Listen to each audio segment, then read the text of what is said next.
Abbandoniamo i bambini nel bosco. No, non li manderò nel bosco. Sì, lo faremo. Shh. Ora zitto, ci potrebbero sentire.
Smettetela di giocare, bambini. Andiamo nel bosco.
Eccoli lì, i due fratellini. Che se ne fa il mondo di due bambini così? Meglio mangiarseli. Guardate, sentitelo come ridono.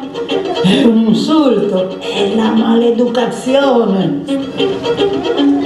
Ehi, fratellini, che carini! Non ci sono al mondo due bambini più carini. Mangiate e rosicchiate la mia casina di zucchero. Guardate, sentite com'è buono. È una meraviglia. È la fortuna che vi ha condotti fin qui. Entrate, entrate. Eccovi qui, due fratellini. Siete caduti nella mia trappola di zucchero. Vi cucinerò e vi mangerò. Hans, in gabbia! Sei troppo magro per mangiarti subito. E tu, Gretel, sarai la mia serva. Cucinerai pranzi sostanziosi per tuo fratello. Devi diventare bello, grasso e terrai pulita la casa.